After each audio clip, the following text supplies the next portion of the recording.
que seria o nosso mediador. O João, que seria o nosso mediador, ele está em outra sala. E aí nós vamos ter uma troca aí durante esse período. A professora Keila está a postos?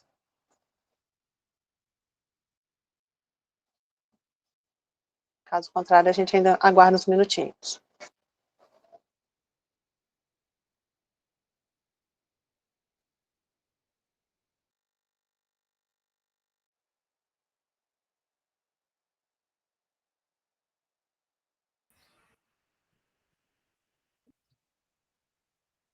Boa tarde. Eu perdi a conexão aqui por um minuto e retornei. Me desculpem, pessoal. Poderia repetir de novo, por gentileza? Eu só estava avisando, professora Keila, que o João, que é o nosso mediador, ele está em uma outra sala. E aí eu começaria aqui com os avisos, né, até também a professora Daniela, que é a nossa outra avaliadora, chegar. Né? Se caso a gente não tenha 2 avaliadores, a gente segue com você, apenas de avaliador. Mas tem uma pergunta aqui Sim, no chat, deixa eu ver. à Não, o vontade. mediador, sim, é uma pergunta da Letícia, falando se o mediador vai passar os slides. Não, seria por conta do próprio apresentador, Letícia. Respondi a sua dúvida?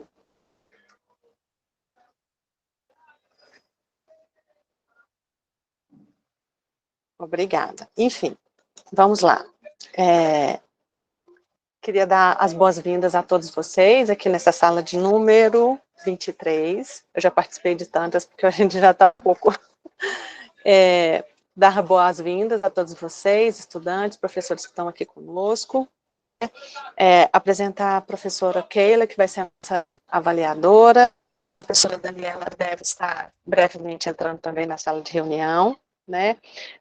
Falo para vocês que a nossa sala de número 23 está sendo aberta, então, portanto, agora a gente está com a nossa gravação em curso. E, para abrir oficialmente os nossos trabalhos, eu vou fazer uma leitura de um pequeno texto sobre a GIEP. A Jornada Integrada de Ensino, Pesquisa e Extensão, GIEP, é uma realização conjunta das pró-reitorias de pesquisa e pós-graduação, de extensão universitária e de ensino e do Hospital de Clínicas da UFTM.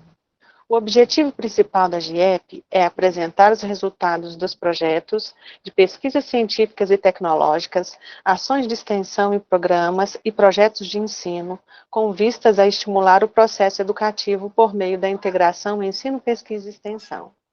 Em relação às ações extensionistas, são apresentadas e discutidas os programas e projetos registrados no ano, inclusive as atividades contempladas pelos programas de bolsa institucional e bolsas externas, como PIBEX, PROESTE e parceria externos e extensão com interface à pesquisa da FAPEMIG CNPq. Na GIEP também são apresentados resultados dos projetos cadastrados na Gerência de Ensino e Pesquisa, GEP, do Hospital de Clínica TM.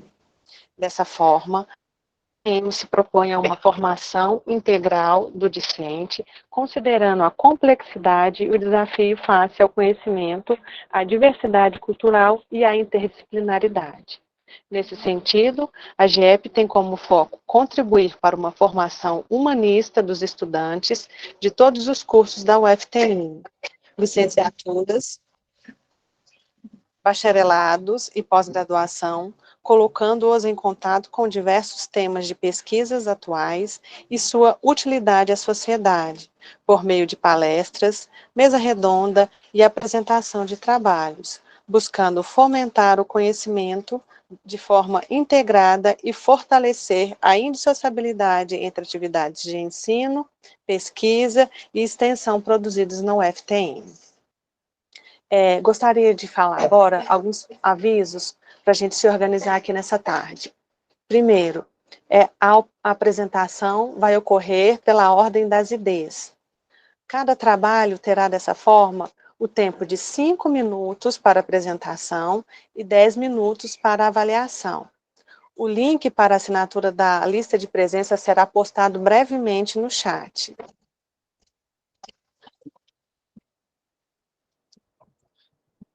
A apresentação está sendo, como eu anteriormente gravada, e todos os trabalhos inscritos na 8ª GIEP estarão disponíveis para qualquer participante assistir no YouTube, né? E todas as informações estão na página do evento. Gostaria de lembrar também que o autor que entrar atrasado será colocado por último na ordem das apresentações virtuais, e pedir também a gentileza de manter os microfones fechados enquanto a apresentação do colega esteja sendo executada. Queria dar as-vindas a todos vocês que estão aqui e passar para a nossa primeira apresentação. Laura Beatriz de Oliveira, está aí? Estou sim. Seja bem-vinda, Laura. Você tem 5 minutos para apresentar. Obrigada. Eu vou projetar, vocês me falam se deu certo ou não. Falamos sim.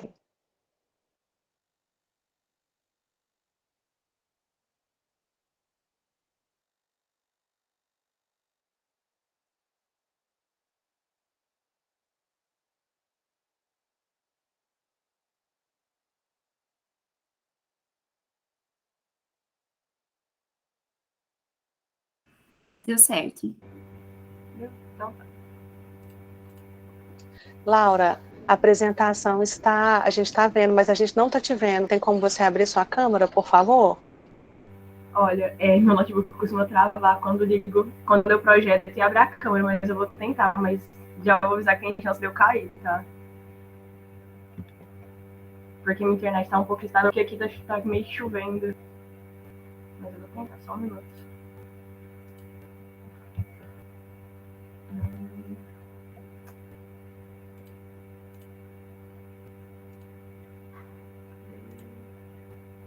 Deu certo.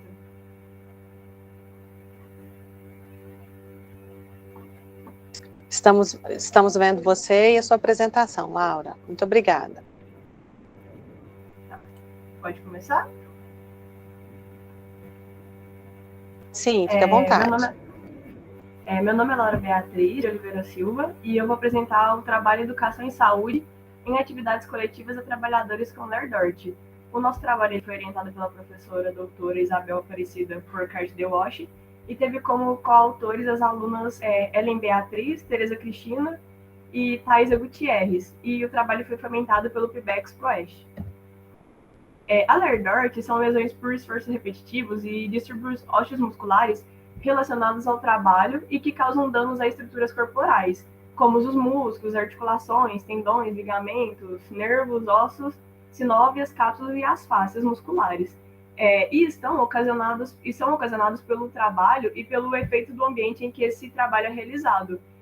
Isso devido a uma exposição repetida a cargas de alta ou baixa intensidade que tem duração durante um longo período de tempo e que resulta em vários sintomas que podem ser manifestados de forma simultâneas ou não. Esses sintomas, eles são dor, parestesia, a sensação de peso e a fadiga muscular, que geralmente são manifestadas na região do pescoço, cintura escapular e dos membros superiores. O objetivo do nosso projeto ele foi realizar uma abordagem integral do processo saúde-doença, durante a recuperação e a reabilitação de trabalhadores com LERDORT, por meio de atividades de educação em saúde, para que fosse possível gerar uma construção de conhecimento e assim ampliar o acesso de informação sobre a saúde.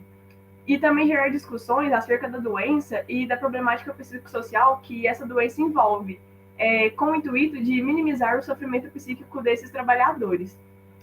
E também a ideia era gerar um espaço para que esses portadores de LERDORT pudessem compartilhar seus sentimentos e suas vivências relacionadas à doença, como ela afeta a vida deles e como eles conseguem trabalhar isso no seu cotidiano. E assim gerar uma alternativa para eles conseguirem lidar com a dor crônica, de forma que pudessem romper o ciclo da dor e assim diminuir as suas repercussões no cotidiano. O nosso projeto ele foi realizado com um grupo coletivo de trabalhadores que incluíram homens e mulheres que são portadores de LERDORT, independente se ele estava empregado formalmente ou não, autônomo, afastado, ou se ele tivesse afastado, aposentado ou desempregado, desde que ele fosse trabalhador, ele já era incluído. O nosso projeto ele aconteceu no Sereste Uberaba uma vez por semana durante 1h30. E as etapas do nosso projeto, ela era separada em avaliação individual, que ela era feita no primeiro dia que esse paciente chegava para a gente no projeto, e essa avaliação incluía aspectos sociodemográficos, como gênero, idade, escolaridade, os aspectos ocupacionais, como histórico ocupacional, informações sobre o trabalho que ele exercia, e exames físicos específicos para a queixa dele. Intensidade dos sintomas, que era avaliada por meio de escalas numéricas de 0 a 10, e escalas específicas que avaliavam regiões do corpo. E também avaliação da qualidade de vida, que era feita por meio do questionário do Colbreve, que leva em consideração a saúde física e psicológica desse indivíduo, assim como as relações pessoais e o ambiente que ele está inserido. E aí a etapa dos exercícios físicos, ela incluía mobilidade articular, exercício de alongamento, fortalecimento, cognição, propriocepção e relaxamento. E também havia as atividades de educação em saúde, que abordavam não somente a LERDORT, mas também outros assuntos que eram levados pelos pacientes ou quando a gente via necessidade por nós mesmos. Como, por exemplo, hipertensão, diabetes, câncer de mama, câncer de próstata e o envelhecimento saudável. Como resultado, tivemos que os exercícios físicos, eles promoveram uma melhora na função motora, no alívio e controle da dor, assim como no ganho de força e redução das tensões musculares e a melhora da consciência corporal. Aqui são algumas imagens de como a gente realizava essas atividades físicas com eles em grupo e isso lá no Sereste. Já em relação aos resultados das ações de educação e saúde, elas contribuíram para que houvesse uma construção do conhecimento e ampliação do acesso à informação sobre saúde, o que possibilitou uma mudança de atitude em relação à doença e das suas limitações, gerando também uma troca de experiências sobre o enfrentamento da doença e da incapacidade de formas diferentes, assim também como o esclarecimento de dúvidas, o que promoveu uma melhora na qualidade de vida e da autoestima desses trabalhadores. Aqui é uma ilustração de como eram feitas essas atividades em grupo de educação em saúde. E assim tivemos como conclusão que as ações realizadas, elas permitiram aos discentes um preparo para a prática profissional, porque elas exigiram que tivéssemos um raciocínio clínico para propor os exercícios de forma que englobassem e conseguisse aderir a todo mundo, e assim para adaptá-los eles lá no momento quando fosse necessário. E também gerou um olhar mais humanizado, conseguir enxergar a limitação de cada paciente e para que ele não se sentisse excluído. Em relação aos trabalhadores, segundo o relato deles, houve uma melhora no quadro de dor e um aumento na disposição para realizar suas atividades diárias com a realização desses exercícios que eram propostos. E também observamos que com as atividades em educação e saúde, eles conseguiram interagir entre eles e proporcionar uma troca de experiências vividas e de conhecimentos, e assim eles faziam amizade e também conseguiam sair daquela tensão de sempre estar preocupados com a dor, se ia conseguir trabalhar ou não. E essas foram nossas referências. Bom, pessoal, boa tarde. Eu peço desculpas pelo atraso. Meu nome é João, eu vou ser o moderador aqui dessa sala. Agradeço a apresentação da Laura e abro a palavra, então, para a professora Keila, que é a avaliadora dessa sessão. Laura, boa tarde, tudo bem? Boa tarde a todos os presentes. Só queria confirmar com você, a professora Isabel está presente ou algum representante? Olha, não sei se ela conseguiu entrar, deixa eu dar uma olhada. A gente está aqui, eu estou com uma chuva forte aqui na minha região, e eu estou com 2 dispositivos aqui, caso haja falha em algum deles, para a gente continuar com tranquilidade. Ela não conseguiu estar presente. Oi? Ela não conseguiu entrar, acabei de olhar aqui. Tá. Inicialmente, eu gostaria de parabenizar seu trabalho. O seu trabalho ele foi realizado no Sereste, não é isso? Isso. Foram encontros presenciais. Isso. Você poderia, por favor, descrever esse local? Porque, assim, particularmente eu não conhecia. Você poderia falar por que ele foi selecionado para desenvolver o trabalho? E queria saber também sobre a seleção dos pacientes, como que foi realizada. O local, acho que antigamente era uma escola, então lá tem uma quadra, um ginásio bem grande, e aí é uma área aberta, então a gente tinha espaço para realizar colchonetes, fazer diversas atividades, que pudesse fazer caminhada, exercícios que tivesse mais necessidade de espaço, mas é um espaço bem amplo, não sei te especificar assim bem, mas... E aí lá a gente tinha acesso a colchonetes, a recursos fisioterapêuticos, como halter, caneleiras, colchonetes, bastões, terabandes, tudo que a gente precisasse de recurso para a gente adaptar. Foi escolhido lá porque lá já inicialmente já é um local onde a fisioterapia tem estágio, né, na área da saúde do trabalhador. E quando o projeto começou comigo e com a Thaisa, a gente foi só para cobrir férias do estágio. A gente foi por 4 semanas e a gente gostou e a professora sugeriu o projeto para nós. Então começou inicialmente só como não como extensão, mas começou como meio que uma observação, e aí depois fomos para fazer o projeto. Mas lá já é um local específico de Beraba, onde recrutam esses trabalhadores que tem LERDORT. Então, qualquer trabalhador, seja ele naquelas características que eu especifiquei, se ele precisar de algum atendimento, ele pode recorrer diretamente lá. Ele não precisa passar por aquele processo de atenção primária, secundária, para chegar até lá. E lá é uma unidade regional, então outras cidades também encaminham os trabalhadores para cá. Então, os trabalhadores que a gente atendia já estavam alocados lá dentro, porque o atendimento acontece todos os dias da semana. E quando não é o estágio, não era o nosso projeto, eram as próprias fisioterapeutas de lá que realizavam esse grupo de atendimento. Então, a gente tinha orientação, além da professora, das fisioterapeutas de lá. Ah, certinho. Era justamente esse aspecto que eu queria enfatizar, né? Um centro de saúde regional voltado para atendimento da saúde do trabalhador. Isso. E todos os pacientes diagnosticados, né, com LER-DORT, eles eram convidados a participar das atividades? Sim, eles têm um grupo de WhatsApp entre eles, e também quem não tem, recebe as informações lá.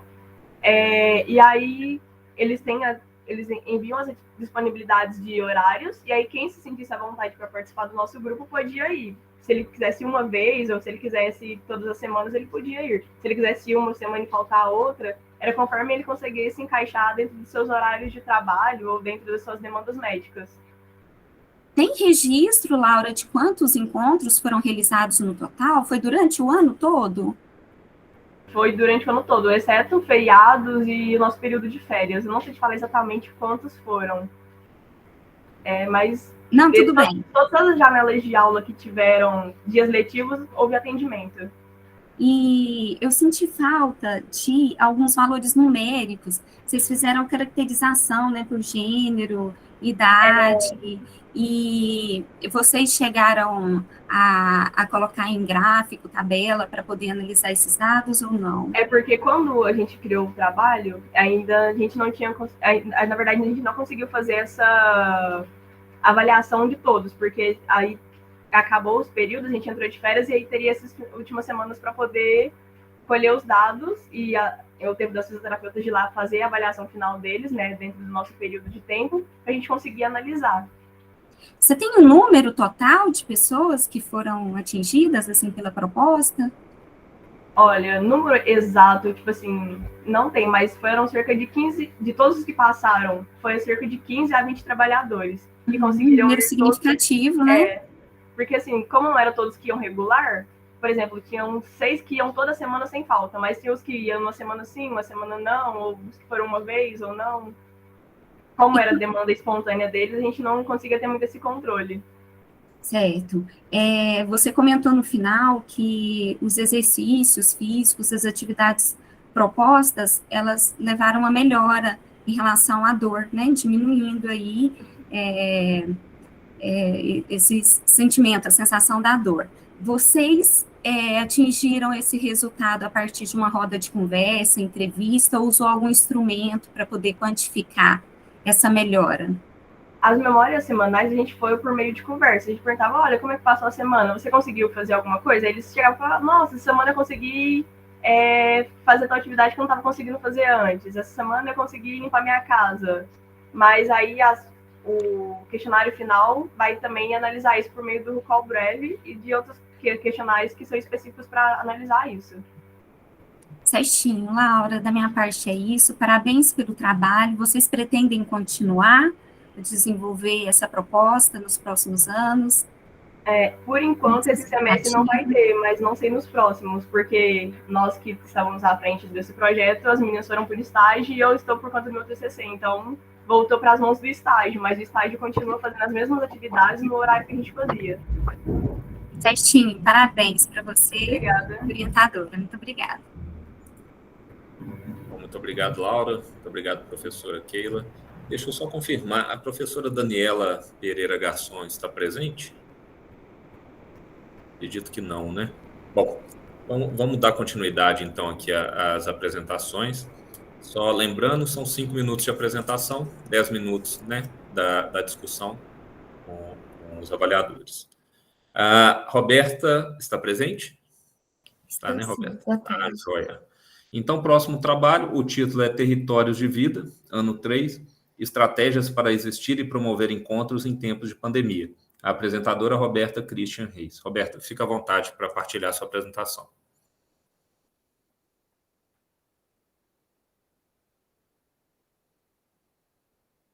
Então, boa tarde, gente. Eu agradeço primeiramente esse espaço, né, para dialogar sobre o que foi o nosso projeto de extensão, Territórios de Vida pelo 3º ano, buscando por estratégias para existir e promover encontros em tempos de pandemia. A orientadora é a professora Rosimar Querino, e esse projeto ele é sempre feito em muitas mãos, né? Então, não só apenas de alunos, de professores, mas de trabalhadores que estão inseridos nessa rede e dos usuários, né? A gente só faz em contato com a comunidade.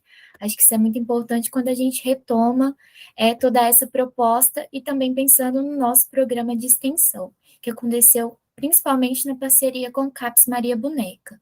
E aí, no âmbito da reforma psiquiátrica, que é uma alicerce do nosso projeto, a gente vai pensando, né, sobre um novo lugar e um novo olhar para essa loucura e esse lugar social. E aí a gente vai entendendo a RAPS como esse modelo para a gente pensar a defesa dos direitos, a atenção integral às pessoas, pautada nessa autonomia, no protagonismo dessa pessoa com transtornos mentais.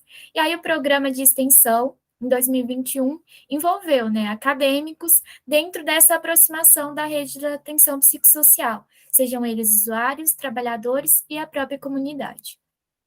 Então, o que aconteceu? Né? A gente estava no momento em que as atividades por biossegurança foram inicialmente remotas, né? E para a gente pensar nessa continuidade do projeto, a gente usou essas ferramentas de tecnologia da informação. Mas, gradualmente, quando a gente foi percebendo uma melhora, né, um avanço, a gente conseguiu realizar, ao final, um acompanhamento terapêutico, que iniciou-se pela experimentação individual e depois em pequenos grupos, né? Pensando nessa segurança e de acordo com a disponibilidade de cada pessoa que estava aqui em Uberaba. E aí a gente teve, então, como resultados, a gente teve esses encontros formativos e pensando na construção das intervenções. Aqui a gente tem uma foto que é do acervo do programa, e aí tem uma aluna que fala dessa experiência dos encontros remotos, né? Então, ela fala da importância dessa prática do real, do contato, mas o quanto é possível, né, vivenciar dentro desse online esse espaço de possibilidade para lembrar das coisas, né? E fazer o motivo de que ainda estamos aqui. A gente também realizou com o programa a exposição de fotografias, que eram voltadas para o acervo de 2019, algumas de 2020 e algumas de 2021. A gente também fez construir em conjunto, em coletivo, com outras parcerias, o Maio de Lutas, buscando dialogar sobre esses assuntos, sobre saúde mental, políticas de droga e o contato com a arte. A gente também falando sobre o acompanhamento terapêutico e o quanto foi importante essa retomada. Então, a gente vai pensando, né, como essa estratégia foi importante, né, e aí tem essa retomada na primeira saída em grupo. Então, o destino ainda é próximo, o número ainda é reduzido, mas muito significa sobre um retorno, daquilo que restamos e construímos, retornamos. Estávamos em 8 pessoas e vários desses rostos não me eram estranhos, né? Porque a gente estava no 3º ano e agora a gente passou para o 4º. E aí a gente teve o passeio em Peirópolis, e aí a extensionista vai descrevendo o que é estar em Peirópolis, né? Com o outro, e dentro dessa construção, né, que é muito coletiva, que não tem que é horizontal, né? E aí a gente vai percebendo, né, como conclusão, o quanto é importante essas vivências da equipe extensionista para experimentar essas diferentes possibilidades de reinvenções e de reencontros, né? De algo que vai para além da instituição. Porque se antes a gente estava em contato, né, direto com o CAPS Maria Boneca, com a RAPS, a gente vai entendendo, né, novos modos de ser e de se propor a luta antimanicomial e de reivindicar esse espaço. E demonstra também a importância, né, da gente, enquanto universitários, nesses serviços e em contato com a comunidade, de modo a reconhecer todas essas necessidades e propor ações que estejam alinhadas à reforma psiquiátrica, que vão ser vinculadas a essa autonomia, pensando nessa participação social, o vínculo entre os sujeitos e também com essa cidade, e pensando naqueles princípios pautados na reforma. Essas são as minhas referências. Agradeço vocês por poder compartilhar um pouquinho do que foi o projeto ano passado.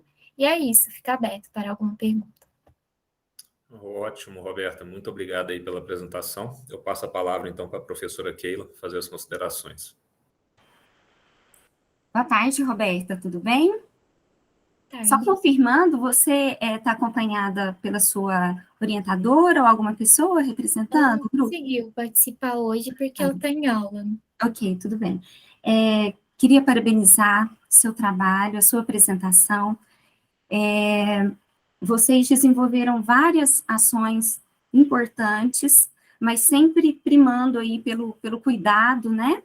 Em obedecer às etapas essenciais, realizar o primeiro acompanhamento terapêutico de forma individual, depois em pequenos grupos, e para finalmente entrar com as intervenções, né?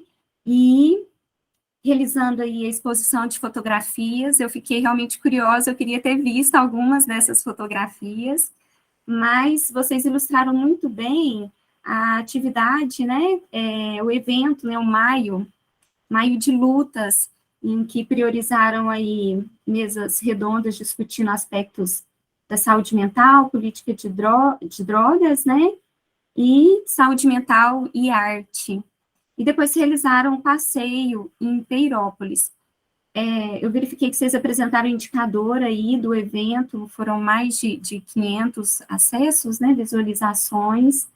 Esse número é um número expressivo, e eu queria que você relatasse um pouquinho de como foi o passeio em Peirópolis, destacando dificuldades, né, a vivência. Eu creio que não deve ter sido uma tarefa muito fácil, apesar de não ser tão distante, mas a gente tem todo o aspecto de segurança, né, de transporte, e queria saber como foi lá, qual atividade foi desenvolvida, quem foram as pessoas que participaram. Você é acadêmica de psicologia, Roberta, é isso, né? Psicologia. Assim, quantas colegas participaram, né, dessa proposta aí com vocês? E falasse dessa experiência, porque é o terceiro ano, e a gente viveu aí a pandemia, e foi uma nova construção, né, dessa proposta no período de pandemia, é um período que se reforçou a necessidade de investir, né, em políticas de saúde mental. Ok? Passa a palavra. Acho que falar do projeto como um todo é relembrar tudo aquilo que a gente passou, né? Porque eu estou no projeto também desde 2019, que foi o ano 1. E o quanto foi importante a gente vivenciar todas as experimentações, que foi dentro do serviço CAPS Maria Boneca, que acolheu, e tudo aquilo que ele trazia, né? Então, todas as práticas que ele disponibilizava dessa prática dialógica, para a gente pensar esse passeio em Peirópolis, né? Ele já tinha acontecido em 2019, e aí em 2021 a gente consegue retornar, né? Eu lembro que Peirópolis é sempre acho que um lugar, um espaço, né, que vai perpassando pela fala, né, dos próprios usuários. Então, quando a gente vai para Peirópolis, essa curiosidade de conquistar essa cidade, né, porque, imagina, né, sair de um serviço, dessa instituição e ir para Peirópolis, né, o quanto isso é uma conquista da própria cidadania. E aí, Acho que nesse momento a gente pegou o transporte da UFTM, então a gente conseguiu essa parceria, e foi muito importante, né? Acho que a UFTM sempre tem proposto e está alinhado com a gente no que a gente vai propondo. Então, a gente foi com o ônibus, nesses haviam alguns estudantes também que são do projeto de extensão e estagiários do CAPES. Haviam também trabalhadores. A prática do acompanhamento, ela é feita especialmente por uma psicóloga, né, que é responsável. Então, às vezes não dá tempo para falar tudo, mas ela já fazia essa prática do acompanhamento terapêutico em grupo no CAPES, né? E aí vai revivendo tudo isso no ano de 2021. E aí, o que aconteceu, né? A gente fez um piquenique para fechar o encerramento do ano. Então, acho que foi num dia de semana, que se eu não me engano. Então, a gente levou alguns panos para colocar, estender. E acho que o que propaga dentro da saúde mental é da gente pensar essa horizontalidade, né? Então, apesar da gente estar lá, a gente está prezando pela autonomia, pelo que aquilo que a pessoa é capaz de fazer. E o quanto o nosso lugar, né, enquanto estudantes, é da gente vivenciar aquilo junto e, às vezes, propor, quando a pessoa está com alguma dificuldade, a gente auxiliar, a gente está acompanhando mesmo, né, o que está acontecendo.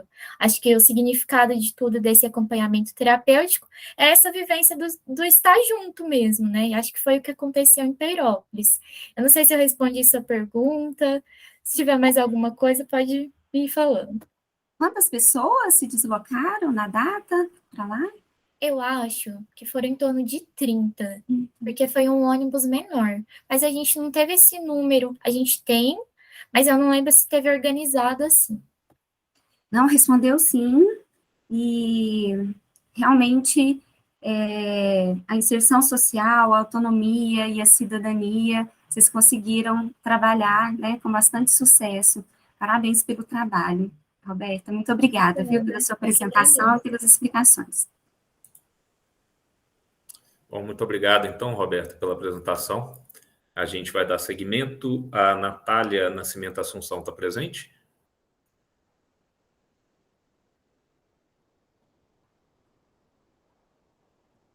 Natália, bom, o nome está aqui na lista. Oi. Ô, Natália, tudo bem? Boa tarde, tudo bem? Tudo jóia. Então, você é a próxima a apresentar aqui. O título do trabalho é Banco de Dados da Luta pela Terra, Data Luta, apresentadora Natália Nascimento Assunção. Natália, fica à vontade. Obrigada. Eu vou projetar os slides.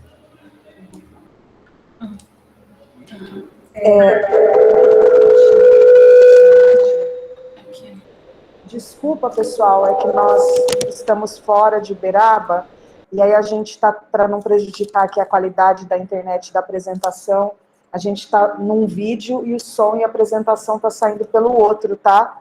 Eu sou Janaína, orientadora, então vocês estão vendo a gente juntinhas aqui.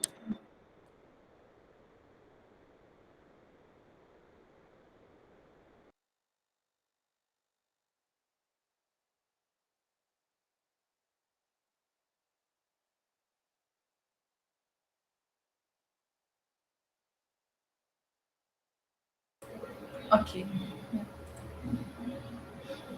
Estão me ouvindo, né? Certo. Tá ok, Natália. Tá bom, vou iniciar. Bom, pessoal, o nosso trabalho, né, nosso resumo é sobre o Data Luta Floresta, que o Data Luta é o banco de dados da luta pela terra, né, o projeto aí de extensão da UFTM, que ele surgiu em 1998.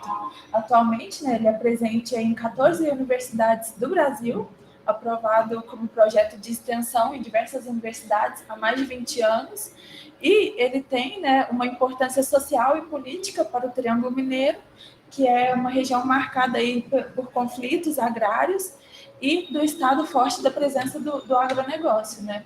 Ele tem aí como um princípio fundamental, né, como projeto de extensão, o dever da universidade, da promoção ao subsídio e participação no debate sobre a questão agrária no Brasil, e ele tem o objetivo central, né, que pauta no registro das ações dos movimentos socioterritoriais e dos conflitos agrários no Brasil.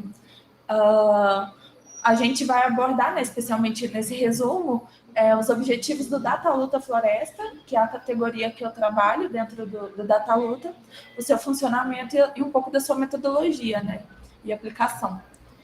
Bom, o Data Luta Floresta, ele vai trabalhar com povos originários, quilombolas e comunidades tradicionais, né? A gente faz o registro utilizando de uma metodologia, né, que vai visibilizar essas disputas territoriais, como o levantamento, a curadoria e a sistematização dessas ações, né? A gente recebe os dados nesse banco através de e-mails no Google Alerta. E a gente recebeu, no ano de 2022, né, um total de 13.410 e-mails, e média de notícias de 1 a 10 notícias, né, de ações por e-mail. A nossa equipe, né, como vocês estão vendo nos slides, que compõem o Floresta, são vários grupos de pesquisas de universidades diferentes, né, que a gente faz todo esse trabalho de curadoria dessas ações. Bom, a gente filtra essas ações, esses movimentos que chegam para a gente através de palavras-chave, que elas vêm em nome de movimentos, nome de povos, por exemplo, os madeireiros, reserva, conflitos no Cerrado, são inúmeras palavras. E as notícias, cerca de 90% dessas ações que chegam para a gente, principalmente no ano de 2021, são ações dos povos originários, né? O que acendeu um alerta muito importante para a geografia, debater e aprofundar mais ainda, né, essa pauta da luta dos povos originários pelo território. Bom, a gente sistematiza essas notícias, né, nesse sistema criado, né, pela rede, que é o Jotform, onde a gente coloca estado, quantidade de pessoa, famílias, nome do movimento, né, e, claro, o tipo de ação. Aqui, né, a diversidade muito grande dos movimentos sociais que a gente recebe, que vem em nome de povos indígenas, né, que a gente tem povo Pataxó, Pajó, povo Munduruku, Apibe, Cime, então é uma diversidade muito grande. Aqui, né, a tipologia de ações, né, que a gente categoriza, né, lendo e classificando essas notícias, que tem como reunião de denúncia, assembleia, nota de repúdio, tuitaço, ações de solidariedade, são centenas de ações. E, né, como resultados e discussões, né, que a gente traz pelo Data Luta, que com o levantamento e a curadoria de todos esses dados, né, os pesquisadores, eles elaboram mapas contendo as principais ações do ano, movimentos sociais, reivindicação e urgências sociais. Com isso, né, é elaborado o relatório Data Luta, que ele evidencia anualmente todas essas ações dos movimentos, se tornando um instrumento de registro da existência dessas lutas dos movimentos sociais no Brasil, trazendo aí a visibilidade, né, para essas disputas territoriais, né, e as realidades envolvidas. Então, o relatório ele é utilizado em escala nacional e também internacional. Ele é solicitado, né, hoje por várias universidades, né, fora do Brasil, né, como México, Reino Unido e diversas outras, se tornando um instrumento muito importante para a visibilização, né, desses povos e desses movimentos, né, que a gente não tem atualmente no atual governo. E é isso, referências, né, ao banco de dados do Data Luta 2022, equipe interna, que no caso é a minha, que eu participei. E é isso, obrigada. Obrigado você, Natália, pela apresentação. Professora, fica à vontade. Natália, boa tarde. Boa tarde, professora Janaína, obrigada pela presença. Eu gostaria de parabenizar o trabalho. A minha área é diferente, então, assim, é novo para mim, e eu gostaria de entender com maiores detalhes, né? É uma rede de informações, né? Vocês recebem essas informações via e-mail, e aí tem todo um trabalho de sistematização que culmina na elaboração de um relatório, né? E eu queria saber, assim, sobre os e-mails, né, eles são abertos, qualquer pessoa pode enviar essas informações, e eu queria entender, são 14 universidades, né, que participam dessa proposta, eu queria saber como que são distribuídas as atividades para a organização desse relatório. Então, Natália, assim, qual que foi a sua função, né? Quais atividades você desenvolveu? Bom, o Dataluta, ele é espacializado, né, pelo Brasil por grupos de pesquisa. A matriz é aqui na Unesp, né, de São Paulo, e a Unesp ela articula com outras universidades do Brasil para poder formar uma rede, né, por isso que chama rede. E esses e-mails que a gente recebe é uma metodologia que a gente segue, né, para poder trazer trazer essas notícias. Tipo, as notícias chegam para a gente pelo filtro das palavras-chave, ou seja, é automático. A gente coloca uma palavra-chave, por exemplo, a PIB. Então, automaticamente o sistema vai jogar para a gente só notícias da APIB, no caso, no Google Alerts. Então, dessa forma, a gente tem um controle, né? E é onde entra o nosso papel como equipe, né? O meu papel como integrante da equipe do Floresta, né? Por exemplo, eu vou selecionar essas notícias que têm ações e que não têm ações. Por exemplo, a gente faz, né, uma categoria de ações, igual eu mostrei nos slides, a gente tem barreiras sanitárias, ações e os movimentos sociais.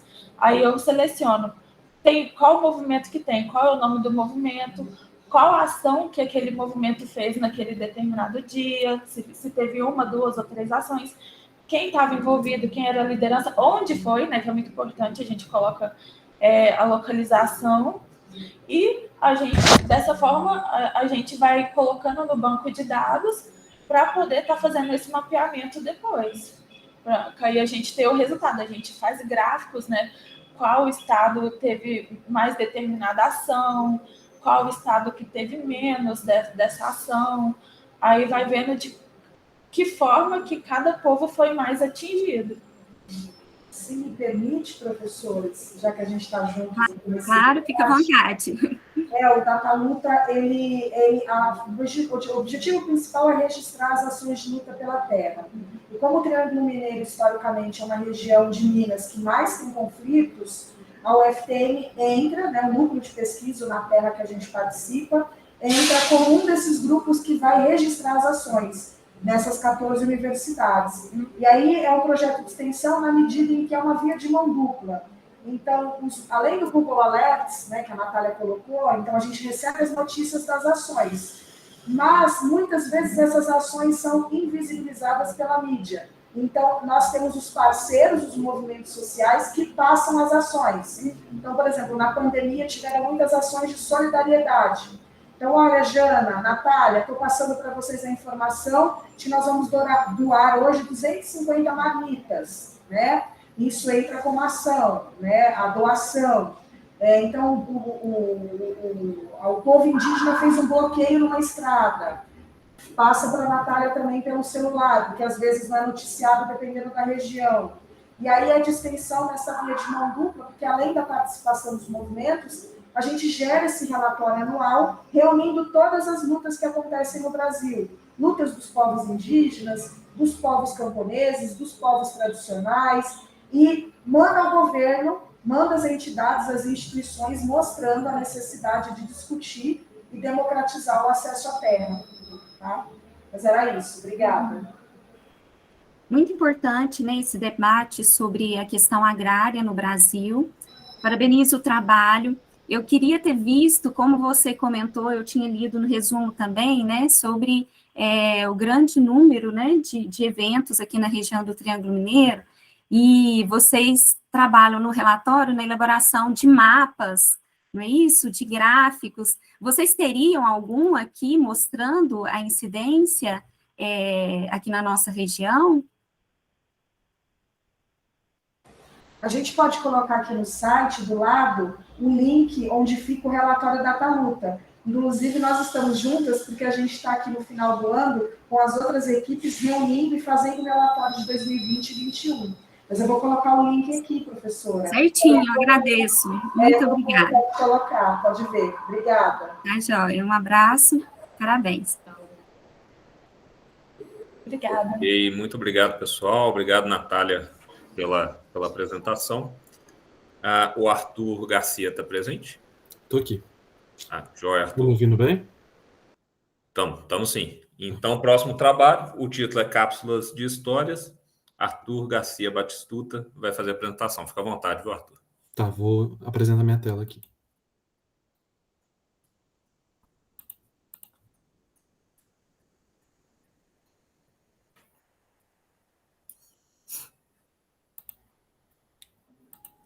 Todo mundo tá vendo certinho?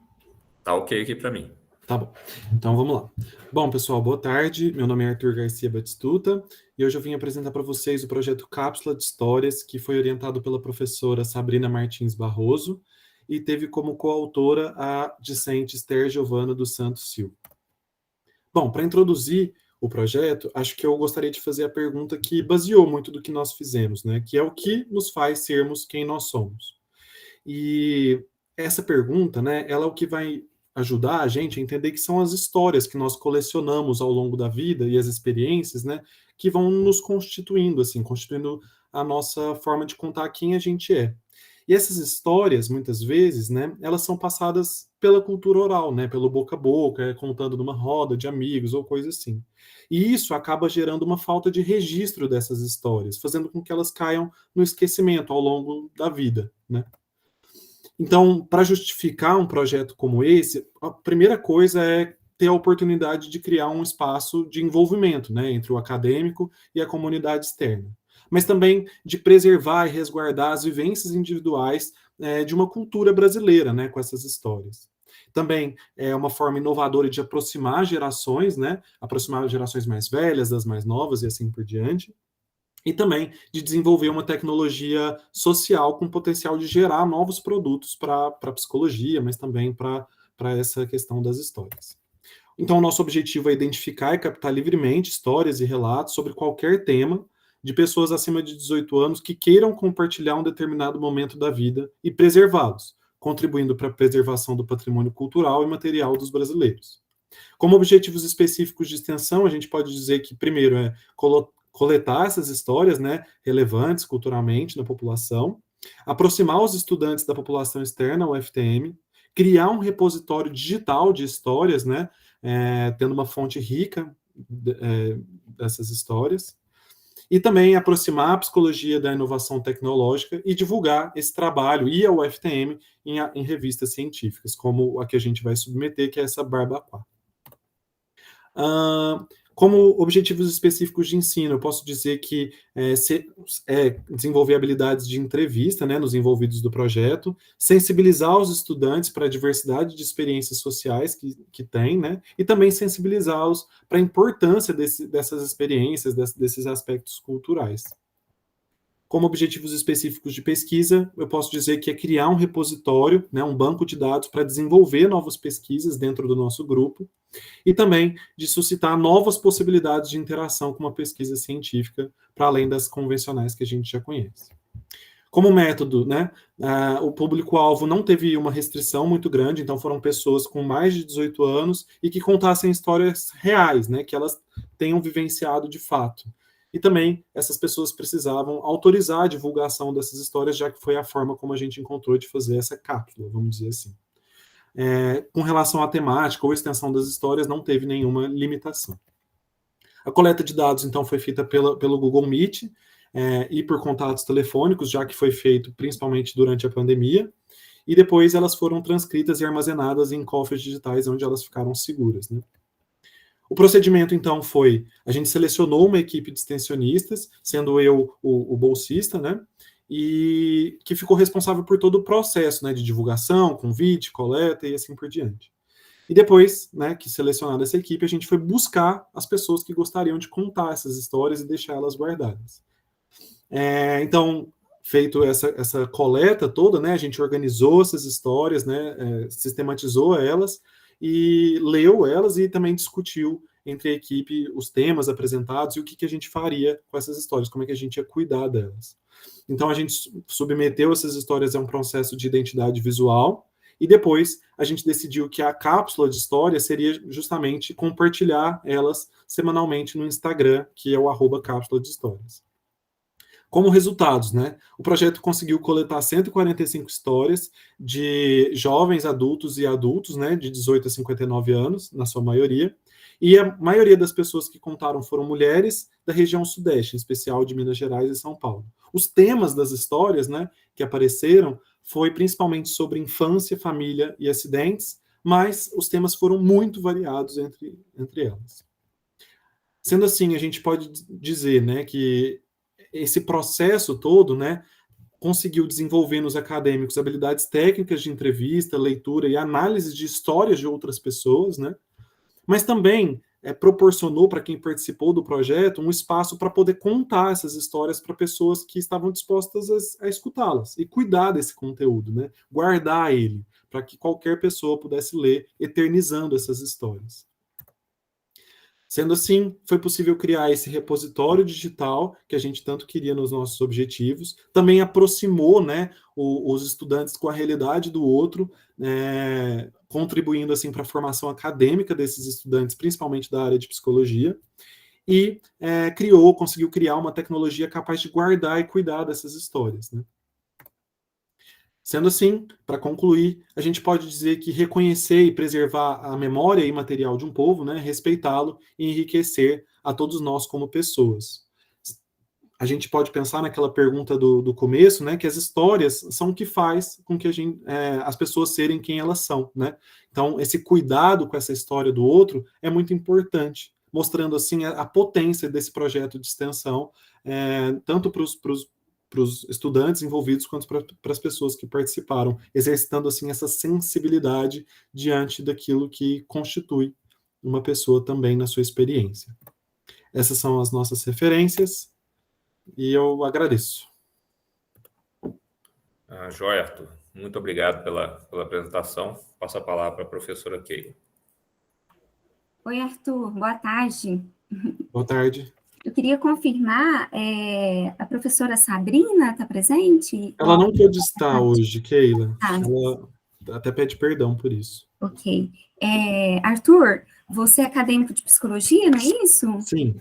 E os demais participantes são da área de psicologia ou tem outros cursos envolvidos? São, todos da área de psicologia. Esse projeto ele foi desenvolvido dentro do NAPS, né, que é eu me esqueci da sigla agora, mas é um grupo de pesquisa da psicologia feito pela professora Sabrina. Nossa, e que iniciativa maravilhosa, né? Um depositório digital de histórias. Interessante que você referenciou que eu vi pelo resumo, foram realizados convites nas redes sociais, né, para poder realizar a participação, e depois tiveram entrevistas via Meet para coletar essas histórias. A maioria foram mulheres, Arthur? A maioria Você foram mulheres. tem uma hipótese para justificar? Assim, acho que tem uma suposição, assim, né, de que as mulheres acabam topando mais fazer esse tipo de coisa, né, porque como, às vezes, né, por uma cultura machista que a gente tem, né, essa sensibilidade de contar uma história, essa paciência toda de contar uma história, às vezes não veio do público masculino, né? E quando a gente vai falando também de pessoas mais idosas, né, porque a maioria das pessoas foram mais velhas que foram participando, né? Eu sei que eu coloquei jovens adultos e adultos, mas quando a gente divide entre os dois, os adultos participam mais. Então acaba que às vezes, não sei, se os homens não... Fico pensando se não está com essa disponibilidade para contar as histórias, sabe? Talvez essa sensibilidade. Quando nós nos deparamos com outras áreas do conhecimento diferentes, né, da nossa, tem alguns termos bem interessantes, esse termo cofre digital, né, cofres, né, as histórias são depositadas nos cofres digitais. Como que você conceitua esse cofre digital? Eu vi que vocês têm um Instagram, né, eu até entrei lá para conhecer o trabalho, e seria só o Instagram, tem outras vias, assim, desses cofres digitais? O que vocês chamam de cofres digitais? Então, os cofres, né, só para explicar a diferença. Além do Instagram, a gente tem o Facebook também, né, porque a gente entendeu que nosso público também se aproxima, a maioria do público, né, vinha muito pelo Facebook, como a gente divulgou pelas redes sociais do NAPS, muitos contavam histórias pelo Facebook, assim, né, chamavam a gente para querer contar por lá. Então a gente criou também uma página no Facebook, apesar de eu não divulgar ela, porque o link pelo Instagram já cai lá no Facebook, né? Então, só por isso. É porque o principal foi o Instagram. Mas os cofres digitais foram mais pela a forma como a gente foi tratando, né, as histórias. Porque a gente gravou a maioria delas. E aí a gente precisava de um lugar para deixar guardado essas gravações, já que muitos dos participantes não queriam que tivessem seu nome divulgado, né? As histórias poderiam ser divulgadas, mas eles não queriam ser identificados.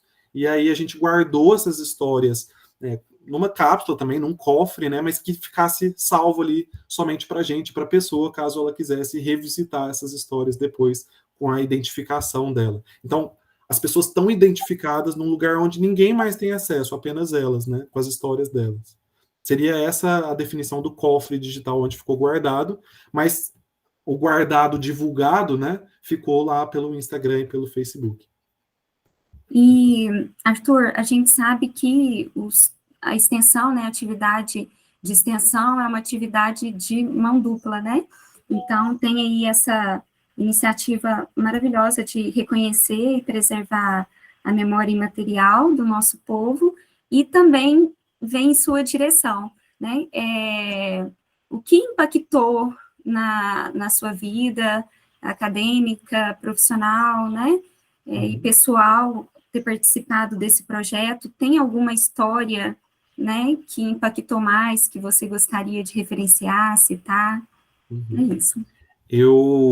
Bom, acredito que o impacto foi pela experiência, assim, pelo contato de entrar com histórias tão diferentes, assim, que a gente vai vendo, né? Vou só voltar um pouquinho para explicar sobre a ideia do projeto, né? A professora Sabrina, se ela, né, tivesse aqui, ela poderia falar um pouquinho também. O foco de estudo dela, né, é com a população idosa, né? A maioria deles. E foi daí que surgiu a ideia, né? A gente conversando um dia no grupo, a gente pensou, nossa, seria tão importante ter as histórias que muitas das pessoas idosas vão se perdendo aí, né? E a partir disso a gente pensou que seria bacana fazer esse projeto, né?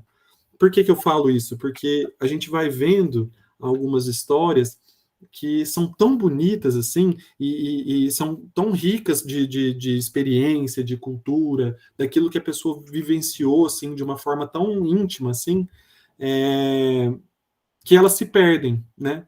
E a gente foi, né, se sentindo provocado a guardar essas histórias de alguma forma.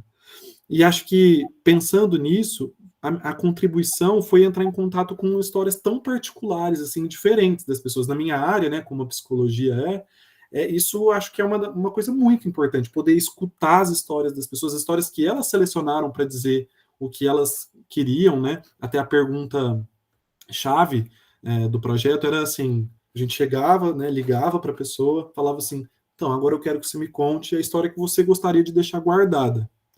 E só, e a pessoa começava a contar a partir disso, né?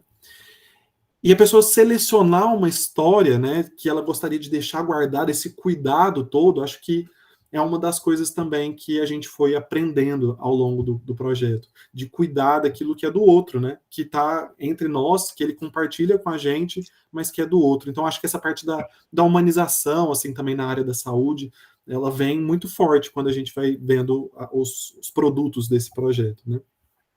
Bom, então acho que essa contribuição foi mais ou menos nesse sentido, de pensar do valor que a história do outro tem, do valor que a pessoa tem, as experiências dela tem, né? Que a gente não vai ficar só preso naquilo que é do dia a dia, sabe assim? Coisas nesse sentido de valorizar que a pessoa conte as suas histórias, né? E, bom, acho que tiveram histórias, assim, que me deixaram marcado, né? Das 145 eu pude ler todas as histórias, e coletei algumas delas também, né? E acho que uma que me marcou bastante, assim, eu não vou me lembrar a citação, mas eu vou contar para vocês, né? É de uma senhora, que na verdade a senhora não chegou por ela mesmo, assim, né? Foi a filha dela que nos chamou, né? A filha não, a neta dela que nos chamou, e essa senhora estava num processo de Alzheimer, né? E ela foi, a forma como a história foi sendo contada foi da neta junto com a senhora conversando, assim, e acho que essa história ainda nem saiu nas nossas redes sociais, ela tá na fila ainda, então tô dando até um spoiler aí. A forma como elas vão conversando é tão envolvente, assim, e ouvir isso foi de um prazer tão grande, e a senhora contando algumas coisas da vida dela, o que ela gostava de fazer, e a neta ajudando, né, e se emocionando junto, então isso foi uma das experiências, assim, mais bonitas que eu pude ver, sabe? A senhora veio a falecer depois de um tempo, que foi marcante também para quem estava fazendo parte do projeto, e então foi assim, acho que impactou de uma forma diferente, assim, para a gente. Muito bom, Arthur. Muito obrigada. Continue com o projeto, porque eu quero depositar uma história lá também. Tá bom. E a gente aceita novas histórias para quem quiser. O projeto, a ideia é que ele viva para sempre, né? Que ele continue sempre sendo essa coisa, né? A gente tem planos para fazer com que as redes lá continuem sempre funcionando. E tem campo para isso. Nós sempre teremos histórias para contar, né? Muito obrigada. Obrigado, Keila. Obrigado também, João. Bom trabalho para todos. Joia, Arthur. Muito obrigado aí pela apresentação. Caso tenha algum link, alguma coisa para o compartilhamento das histórias, colocar no chat, né? O pessoal poder ter acesso também. Tá bom, eu vou colocar sim. Obrigado, gente. Pessoal, então, o próximo trabalho é da Beatriz Lacerda. Beatriz, está presente? Tá sim, tá aqui. Joia, Beatriz. Então, o título do trabalho é Promover Atenção Integral à Pessoa com Deficiência, autora Beatriz Lacerda Silva. Beatriz, fica à vontade para compartilhar conosco.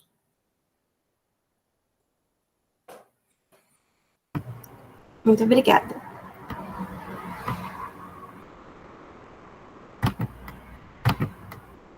Bom, gente, boa tarde. Muito obrigada pelo espaço.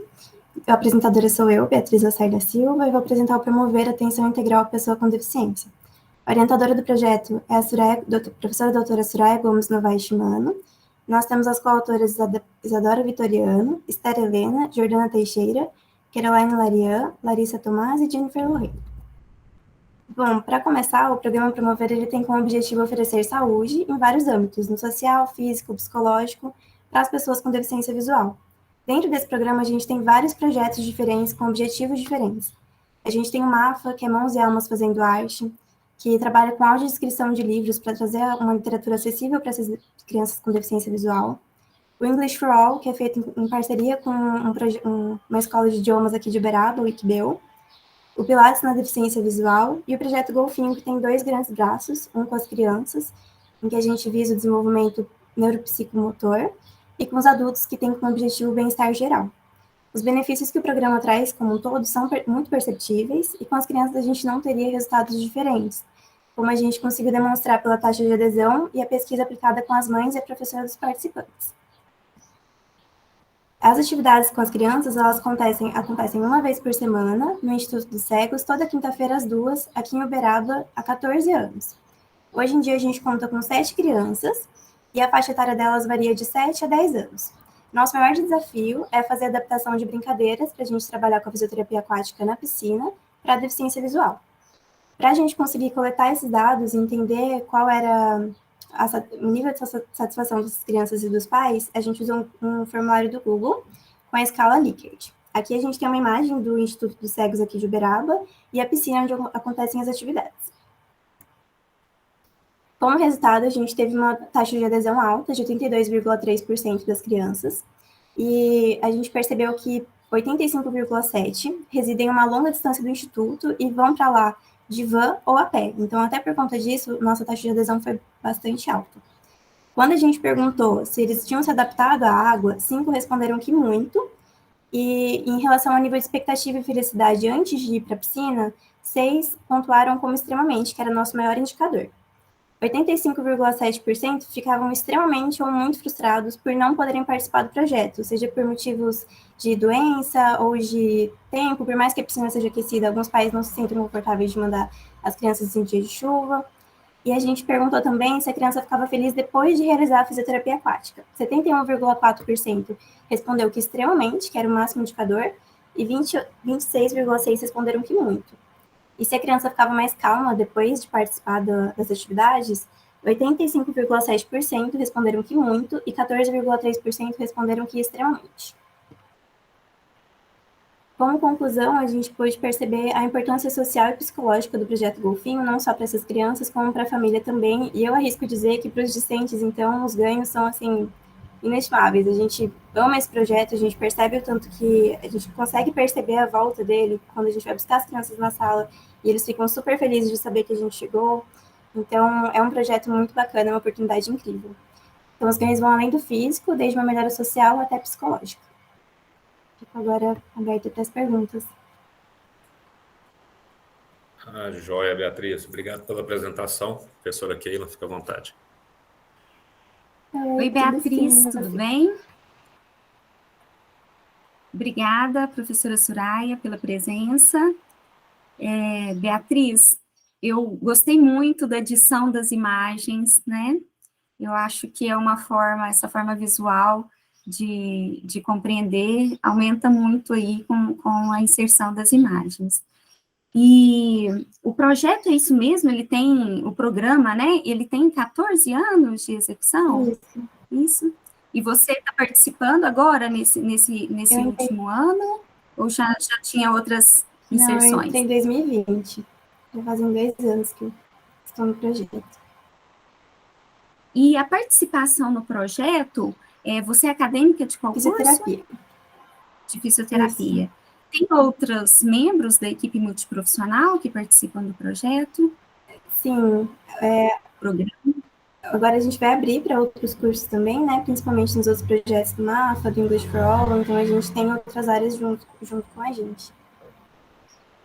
Sim. E qual que foi a sua participação direta, individual, Beatriz? Quais etapas que você participou e colaborou com o projeto? Eu faço parte principalmente do projeto Golfinho, tanto com os adultos quanto com as crianças. Então a gente participa de toda a organização para montar os treinos, aplicar, fazer as avaliações. Então o projeto é bem distribuído, a gente consegue participar um pouquinho de cada coisa, isso é bem bacana. E são encontros semanais, né, como você relatou, então, assim, é uma carga horária acaba que extensa, né? Você tem registro de quantos encontros no total aqui nesse último ano do Projeto Golfinho? Tenho, eu não estou com eles à mão agora. Aproximadamente? Professora, só interrompendo aqui um pouquinho. Obrigada pelas perguntas, pelo projeto. A apresentação de ontem do programa, que foi de um dos outros projetos, foi essa pontuação de carga horária, assim. Então, do Golfinho adulto, foram 50 encontros no último ano, das crianças foram 25, do projeto MAFA foram 25 livros infantis descritos, as aulas de inglês também foram 50, e aí varia porque os deficientes visuais, alguns frequentam a aula de inglês, por exemplo, lá nós temos 45, no Golfinho adulto nós temos 10, Golfinho criança atualmente nós estamos só com 7, porque entraram muitas crianças com múltiplas deficiências, né? E no Golfinho só pode ficar quem tem só deficiência visual, porque o nosso conselho de fisioterapia não permite. Múltiplas deficiências se caracterizaria como tratamento. Então, os alunos que não estão no fim do curso não poderiam realizar, né? Então, nós estamos só com 7.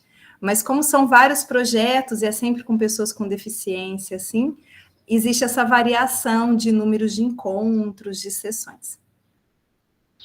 Ok, muito obrigada, professora Soraya, pelo esclarecimento aí até das normativas, né, que regem o desenvolvimento do projeto. Realmente eu tenho a parabenizar vocês, né, um lindo projeto, lindas imagens, continue sempre firmes aí com essas crianças, né, e adultos também. Um abraço, parabéns. Muito obrigada, professora Keila. Obrigada, professora Keila. Professor João, obrigada pela condução aqui da sala. Pessoal, então, obrigado aí pela participação. Parabéns, Beatriz, pela apresentação. Vamos dar seguimento, então, aos trabalhos. A Adriele está presente? Sim. Joia, Adriele. Então, o próximo trabalho, o título é Ensino de Português como Língua Não Materna no Brasil, Língua de Acolhimento, Inserção Social e Formação de Professores. A apresentadora Adriele Navarro Goulart. Adriele, fica à vontade. Obrigada. Boa noite, pessoal. Então, vou falar um pouco sobre esse projeto de extensão de ensino de português como língua não materna no Brasil, língua de acolhimento, inserção e formação de professores, que teve como orientadora a professora doutora Juliana Berturci Barbosa, e como coautores o professor Assir Mário Karvoski, a discente Natália Fonteboa Romualdo e também a Sandy Caroline Santos Terra. Bom, esse projeto de extensão, ele objetiva proporcionar ao discente, ao aluno da área de letras, a integração entre extensão universitária, pesquisa e ensino, né, ao colocar aí o próprio estudante do curso de letras como protagonista da sua formação técnica e também da sua formação cidadã, uma vez que, por meio do projeto, ele passa a compreender essa necessidade de conceber também a língua portuguesa como língua de acolhimento e uma forma e um meio aí de inserção social.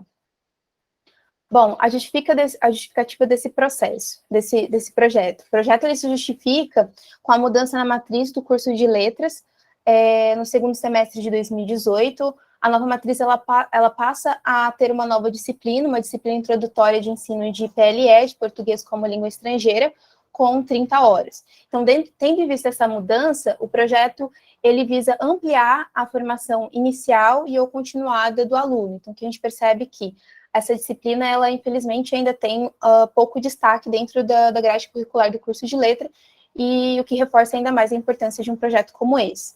Então, objetivos. Como estratégia de alcance da proposta do projeto, foi proposta a oferta de cursos de extensão de português do Brasil para estrangeiros, refugiados e matriculados em cursos de graduação, mediante a abertura de um edital específico. Além disso, também visou promover cursos livres de extensão para estrangeiros que não apresentam perfil acadêmico, mas manifestam interesse em estudar português do Brasil como língua de acolhimento, placa em Uberaba. Então, não só atende essa necessidade da língua portuguesa como língua de acolhimento, como também a língua portuguesa como língua estrangeira também. Bom, para a escolha, então, dos cursos ofertados no primeiro semestre de 2022, que foi quando eu entrei no projeto, foi considerado o público-alvo, né, se era estrangeiro refugiado, se era intercambista, ou então se era imigrante. E suas necessidades de inserção na sociedade brasileira, tais como necessidade linguística, de trabalho, moradia, assistência à saúde, transporte, acesso à educação e de convivência na sociedade, e preparação também para a prova do CELPE-BRAS, Exame de Proficiência em Língua Portuguesa. Bom, como resultado nas nossas discussões, nós ofertamos cursos como o curso básico de português para estrangeiros, aspectos da cultura brasileira, familiarização com o exame CELPE-BRAS e também familiarização com o exame CELPE-BRAS, parte oral, né, proporcionando aí aos alunos que se inscreveram aulas expositivas e também aulas interativas. E aqui eu trouxe um exemplo de um resultado com um aluno meu da minha primeira turma de aspectos da cultura brasileira. Então, como uma pergunta inicial, a gente procurou sondar qual que era a expectativa do aluno, e como resposta nós tivemos: eu espero que esse curso crie um ambiente adequado para interagir e aprimorar minha capacidade de falar e compreender português. E no último dia foi passado de novo, né, uma sondagem se essas expectativas haviam sido atingidas, e como resposta nós obtivemos, com certeza, eu era muito mais constrangido para falar português, mas a aula me incentivou a falar mais, e por causa disso minha confiança quando estou falando português aumentou também. Bom, então, tendo visto o que foi apresentado, conclui-se que o projeto causa impacto e transformação social sobre duas vertentes: uma para o discente, quando compreende que ensinar língua é também acolher, é também promover a inserção social e também redução de desigualdades, e para os estrangeiros por ter a oportunidade de realizar cursos gratuitos de português, que considera a sua realidade de recontextualização territorial e o fato da língua portuguesa não ser a sua língua materna. Bom, essas daqui são, então, as nossas referências. Obrigada. Ótimo, Adriele. Muito obrigado. Professora, fica à vontade. Oi, Adriele. Boa tarde, tudo bem? Perdão, gente, eu não percebi que eu não tinha aberto a câmera. Adriele, a professora Juliana está presente? Ela não pôde estar presente porque ela está em outras salas do GIEP.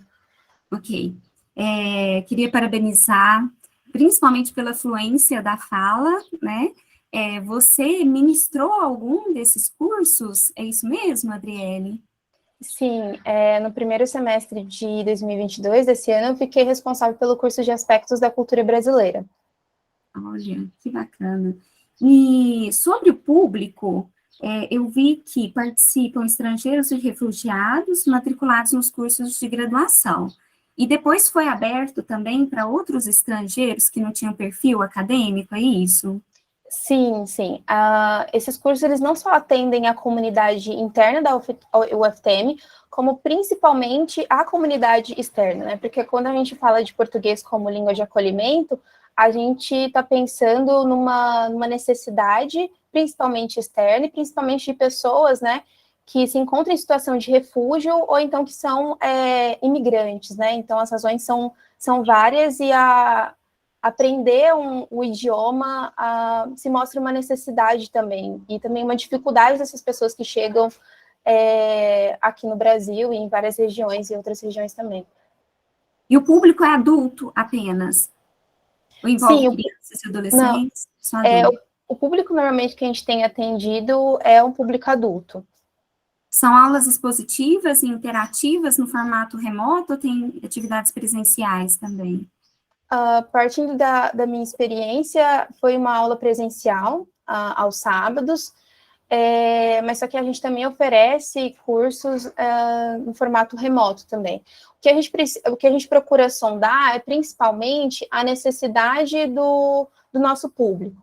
Então, quando a gente pensa em pessoas em situação de refúgio ou imigrantes, normalmente eles têm uma demanda muito grande em procurar emprego e tudo mais, e eles acabam ocupando muito tempo deles, ao menos durante a semana, buscando trabalho ou trabalhando. Então, a gente sonda quais são os melhores dias para esse público também, qual que é o melhor acesso para esse público.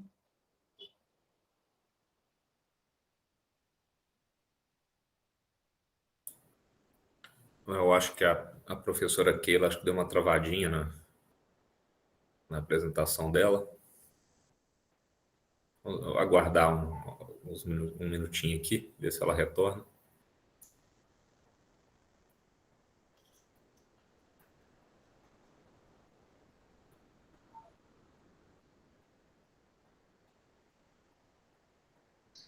Pessoal, retornei. Eu tive uma queda de energia aqui, interrompeu o meu notebook. Eu estou entrando aqui com o celular. Vocês estão me ouvindo? Sim. Sim? Tudo ok, professora? Ai, agora eu estou ouvindo vocês. Me desculpem, foi uma queda de energia que eu tive aqui e retornou agora. Tá certo. Então, deixa eu só repetir o que eu acabei de falar.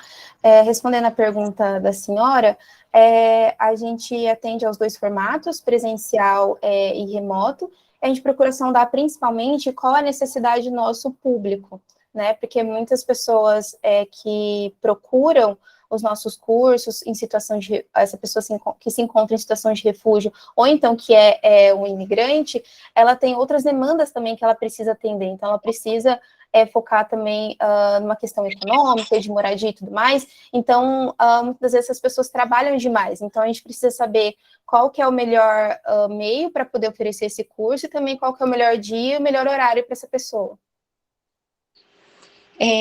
E compreendendo essas demandas, um aspecto que eu achei interessante, uma discussão recente, é sobre adaptação, né, aqui no país. E isso se relaciona muito com a alimentação, né? principalmente aí de estrangeiros, refugiados, né?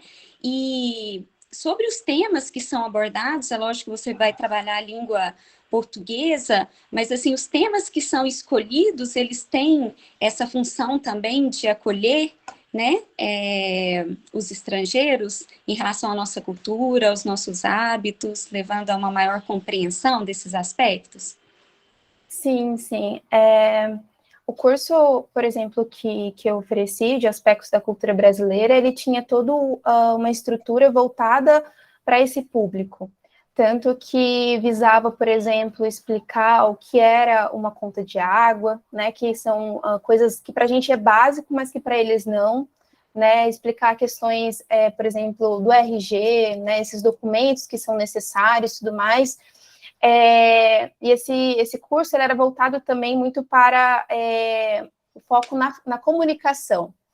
E como o meu contato com o meu aluno ele era principalmente da graduação, né, eu até tive na minha turma um estudante que era venezuelano, que veio aqui para, enfim, procurar novas oportunidades, e infelizmente ele não conseguiu frequentar o curso, porque ele trabalhava, ele chegava tarde, e no sábado, cansado e tudo mais, e acabou que permaneceu só um estudante da graduação. Então, uma coisa que é importante a gente ressaltar, né? O português como língua estrangeira, ele tem um foco e uma abordagem, e o português como língua de acolhimento, ele tem uma outra abordagem. Então, quando eu me vi ali só com um aluno, que era um aluno da graduação, então foi muito mais um curso voltado, a gente pode pensar para o PLE de português como língua estrangeira, pensando também nessa questão da cultura, do que necessariamente para um curso de português como língua de acolhimento, porque esse aluno ele veio aqui com uma escolha, ele escolheu vir estudar na UFTM,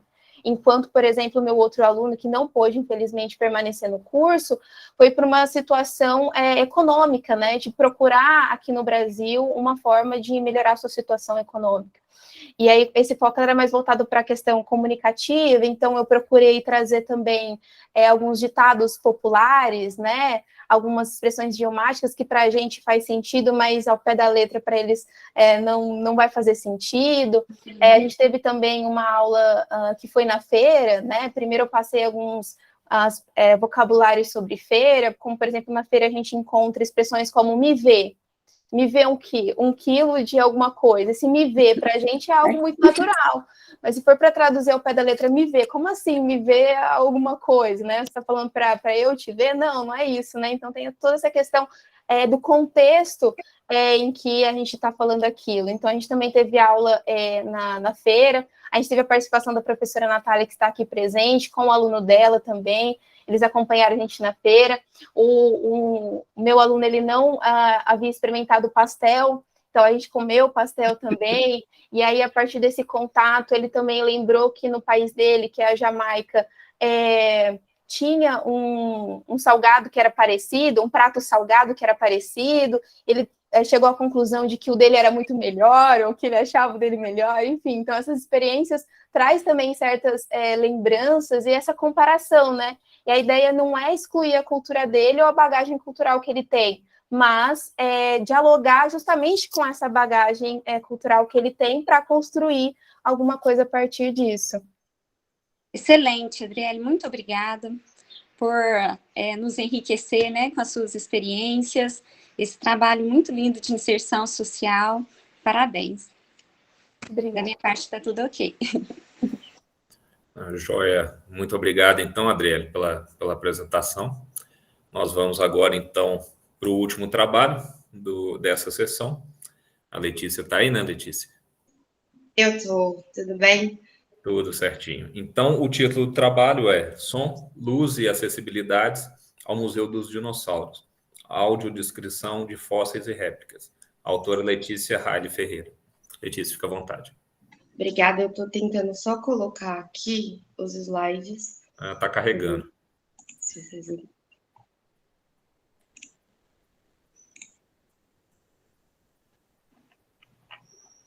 Eu dei um spoiler da minha apresentação inteira, né? Desculpa.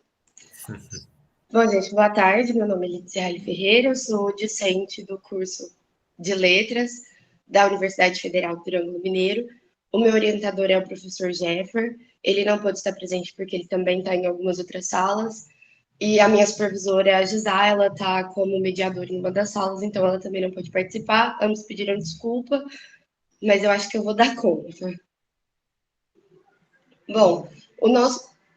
Gente, desculpa, está passando um carro de som. O meu projeto, ele tem como objetivo promover a ação de acessibilidade no Museu dos Dinossauros, em Peirópolis, para pessoas com deficiência visual. Então, principalmente no aspecto cultural. E, a partir disso, a gente contou com uma tecnologia chamada NFC, é uma inteligência virtual, que tem na maioria dos celulares, é a mesma do cartão por aproximação, que a gente usa nas maquininhas. A princípio, eu fiquei em dúvida do porquê que a gente usaria isso e não só um QR Code, alguma coisa do tipo. E aí foi quando eu fui realmente entender que esses aspectos de inserção dos deficientes visuais, ele é muito específico. O QR Code a gente precisa conseguir mirar certinho, o NFC não, é só encostar. Então, tem várias especificidades que eu fui aprendendo conforme o projeto foi se desenvolvendo. Como justificativa, a gente trouxe que, segundo a PNS de 2019, 3,4% da população do país declararam ter muita dificuldade ou não conseguir de modo algum enxergar, o equivalente a 6.988.000 brasileiros. Dessa forma, ficou imprescindível a gente pensar em ações que trouxessem essa inclusão social nos espaços comunitários de lazer e, nesse caso, do meu projeto cultural. Gente, eu vou pedir desculpa, eu estou muito nervosa porque eu vi que meu pai entrou na reunião e aí eu fiquei nervosa, desculpa. Como objetivo geral, garantir a acessibilidade à informação no Museu dos Dinossauros aos deficientes visuais e específicos, dar a possibilidade de adaptação do NFC ao museu e, se isso der certo, né, o que a gente espera é que vá dar, que faça parte também e que a gente consiga levar isso para os outros museus que fazem parte do Geoparque Uberaba. Então, também a gente buscou mapear as peças de exposição no Museu dos Dinossauros, elaborar e gravar o roteiro da audiodescrição, programar e instalar as etiquetas NFC no museu. Pulei. Eu separei por meses para ficar mais fácil de expor como foi feito o projeto. Então, em julho, que foi o primeiro mês que eu entrei no projeto, a gente fez a ambientação no museu, fotografamos os ambientes e as peças e realizamos um curso de audiodescrição, porque eu não fazia ideia de como funcionava. Inclusive, a pessoa que ministrou esse curso para a gente é a Maria Catarina, que está na sala, a Kate, ela não gosta de Maria Catarina, e eu aprendi muito com ela, agradeço, inclusive. Em agosto, a gente fez observação no museu, medição de todas as peças expostas, produção da audiodescrição de cada um dos objetos, elaboração das notas proemes, que são notas complementares, com informações complementares sobre aqueles objetos. E em setembro, finalizamos a escrita da audiodescrição, revisamos com os paleontólogos e geólogos do museu, e fizemos as adaptações de acordo com as sugestões recebidas. Depois disso, em outubro, a gente levou para o CAP, que é o Centro de Apoio com Pessoas de Deficiência de Uberaba, e eles fizeram a revisão ortográfica e a revisão junto com uma consultora cega. E depois a gente fez a gravação do áudio. Em novembro, a gente fez a programação das etiquetas NFC, e em dezembro, a gente pretende fazer a instalação das etiquetas, realizar a divulgação do projeto em todos os meios de comunicação e dar continuidade, como eu disse, de testar isso com a comunidade que é mais interessada. Esse é um exemplo, eu acho que a foto ficou um pouco escura no slide, mas é um exemplo de como a audiodescrição é feita. Então, com as fotos que a gente tirou no museu, fazia-se a audiodescrição. Isso vai ficar na etiqueta NFC, e a pessoa que tiver algum tipo de deficiência visual vai poder ter acesso a esse texto que está aqui, só que gravado em áudio. Então, aqui tem uma foto de como funcionou a gravação, foi feita no auditório, no Centro Educacional da UFTM. Esse da esquerda é o Estevam Serafim, ele é discente do curso de letras também, ele participou como voluntário. Na direita é o Alexandre, e aqui é como funciona a etiqueta NFC, né? Então, é um dispositivo que você encosta o celular e ele já abre o áudio e começa a descrever o fóssil, a réplica, enfim. Resultados esperados: comprovar a eficácia da audiodescrição por meio do uso efetivo pela comunidade de deficientes visuais que visitarão o museu. O projeto ele busca conscientizar a sociedade sobre a inclusão social dos deficientes visuais, visto que será um dos primeiros museus no estado de Minas Gerais que estará adaptado aos deficientes visuais, e que a gente consiga trazer uma visibilidade tanto para as organizações públicas e privadas, do tanto que é importante a gente ter acessibilidade nesses espaços, não só culturais, mas que o deficiente visual, ele precisa, sim, ter acesso a todos os museus, em todos os estados, e isso é importante, precisa começar, porque Minas Gerais está atrasado em comparação a outros estados. Então, o projeto ele ainda está em vigência, como eu disse, ele acaba em dezembro. Eu fiquei muito grata por ter participado, porque eu consegui, além de ter uma consciência social que eu não tinha, dessa necessidade de inclusão e do tanto que é específico e que precisa de uma atenção maior, eu também consegui ter acesso a um ramo da minha profissão que eu não conhecia, porque quando eu entrei na faculdade, para mim, curso de letras, era licenciatura para dar aula, e é uma coisa que eu achei incrível. É um mercado que, ele, apesar de não ser muito desenvolvido, ele é valorizado, e, enfim, foi muito gratificante para mim. Para a comunidade externa, eu espero que os videntes eles possam se conscientizar, assim como eu tive um aprofundamento maior sobre o assunto, e que as realizações sejam eficazes para os deficientes visuais. Aqui são as nossas referências, e acho que é isso. Joia, Letícia. Muito obrigado aí pela apresentação. Eu abro a palavra, então, para a professora Keila. Letícia, boa tarde, tudo bem? Boa tarde, tudo bem? Agora, calmei um pouco. O trabalho, Letícia, ele, ao meu ver, ele se destaca aí pelo esmero. Eu queria confirmar com você, realmente, assim, todo um cuidado com cada etapa, né? Iniciou aí com a ambientação do museu, tirou fotografias, procurou conhecer o acervo, não foi isso? Seguido por um curso de capacitação, né? É um curso de audiodescrição, e passou para a produção do áudio, né, do roteiro por escrito, uma revisão por paleontólogos, né, da área, depois realizou as adaptações sugeridas, e aí foi para avaliação da CAP, não é isso? Em que depois teve a revisão por uma pessoa com deficiência visual, para validar aquele conteúdo, né, de forma assertiva.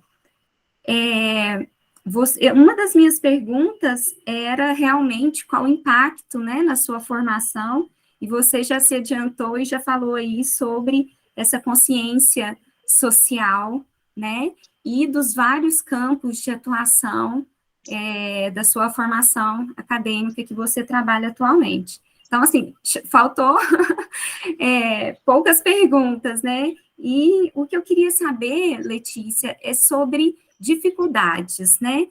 Qual das etapas que você encontrou dificuldade, como que você fez para superar? Teve algum momento que você pensou que não fosse capaz, que não conseguiria realizar o trabalho até o final, né? E o que te motivou e fez com que você chegasse assim, a um resultado tão interessante? Tá. A minha maior dificuldade foi realmente de começar a escrever, porque eu olhava para os fósseis, para as fotos que eu tinha e pensava, como que eu vou fazer uma audiodescrição que uma pessoa que não está enxergando possa montar aquela imagem mental na cabeça dela? Não fazia ideia nenhuma de como isso funcionava, só que eu sou um pouco insistente. Falei, não, eu me propus a entrar no projeto e eu vou fazer até o final, vou fazer dar certo.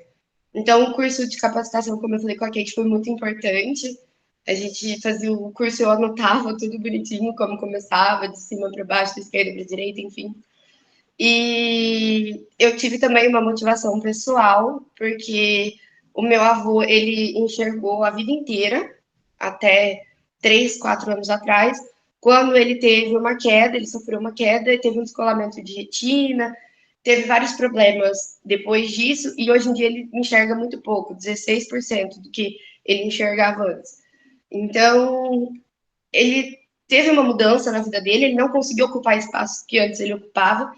Então, para mim, é muito importante esse projeto, não só pensando na minha formação, mas também como pessoa, na minha vida pessoal. E eu acho que isso foi o que me motivou a fazer dar certo. E eu tive o apoio, assim, de várias pessoas. Tenho que agradecer muito a Kate, as meninas do CAP, a Cidinha, que foi a nossa consultora cega, que ela é lá do CAP também, com a maior paciência, me explicando o que poderia mudar, o que estava bom. E o mais gratificante foi quando a gente estava fazendo uma das revisões, ela falou assim, nossa, esse eu consegui imaginar certinho. Aí eu falei, não, então é isso, a gente está no caminho certo, e a gente fez a gravação, gravamos as etiquetas, e eu estou ansiosa para poder fazer a inauguração no museu. E excelente também a iniciativa de inserir tecnologias, né, fazer o uso de inovação tecnológica para garantir o acesso. Queria agradecer a presença do seu pai e desejar aí sucesso, né, e eu desejo conhecer esse trabalho presencialmente e ouvir também, né, a audiodescrição aí do nosso conteúdo do Museu dos Dinossauros, ok?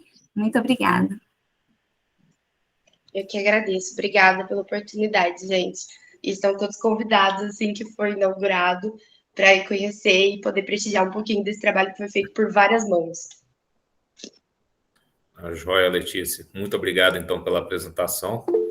Professora. O Rafael parece que tem alguma consideração. Pode falar, Rafael. Perdão, ainda tem mais uma professora para falar, não tem? Para fazer a arguição?